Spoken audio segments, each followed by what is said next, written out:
Xong lên nó con ông pu ôn đại ban mà thư vượt nạt ở cháu nhầm đi xong chun pu ông là sọc bài rồi xì miền ban trẻ chung là o នៅថ្ងៃទី28ខែកក្កដាឆ្នាំ2026លោកឈុនឈុំជំទប់ទី1តំណាងឲ្យលោកយិតស៊ីវប្រធានគណៈសាឃុំចូលរួមដោយលោកប៉ាងហើយបានចុះមកធ្វើចុះបញ្ជីកំណើតជូនទៅដល់ក្រុមគូសានៅខាងព្រៃខ្លាក៏ប៉ុន្តែដោយសារ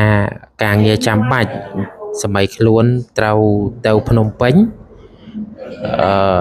យើងមកជួបម្ដាយរបស់គាត់អញ្ចឹងយើងបានបកគលសបុតកណើតជូនគាត់ជូនម្ដាយរបស់គាត់ដើម្បីទទួលជំនួសសម័យខ្លួន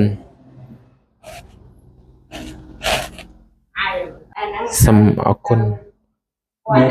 xong lên nó con ông pu ôn đại ban mà thư vượt nạt ở cháu nhầm đi xong chun pu ông là sọc bài rồi xì miền ban trẻ chung là o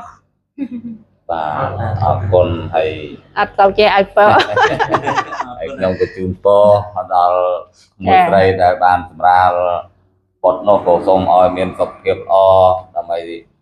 ទាំងម្ដាយទាំងកូន ចា ហើយទាំងអ៊ំអីហ្នឹងឲ្យបាន ចា សុខសប្បាយសុខចម្រើនរកទទួលទានមានបានគ្រប់ពេលកុំបីគ្រៀងគ្រៀនឡើយណាអ៊ំណា ចា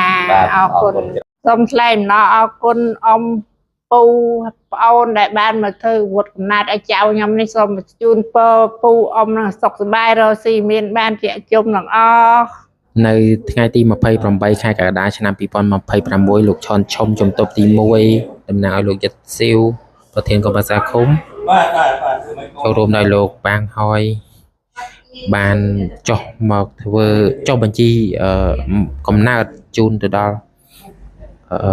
ក្រុមគូសានៅខាងព្រៃខ្លាក៏ប៉ុន្តែដោយសារការងារចាំបាច់សម័យខ្លួនត្រូវទៅភ្នំពេញយើងមកជួបម្ដាយរបស់គាត់អញ្ចឹងយើងបានបកគលសបុតកណើតជូនគាត់ជូនម្ដាយរបស់គាត់ដើម្បីទទួលជំនួសសម័យខ្លួនសូមអរគុណ xong lên nó con ông pu ôn đại ban mà thư vượt nạt ở cháu nhầm đi xong chun pu ông là sọc bài rồi xì miền ban trẻ chung là o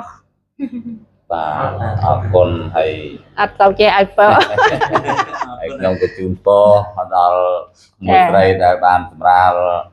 បុត្រនោះក៏សូមឲ្យមានសុខភាពល្អដើម្បីទាំងម្ដាយទាំងកូន ចា ហើយទាំងអ៊ំអីហ្នឹងឲ្យបាន ចា សុខសប្បាយសុខចម្រើនរកទទួលទានមានបានគ្រប់ពេលកុំបីគ្រៀងគ្រៀនឡើយណាអ៊ំណា ចាអរគុណ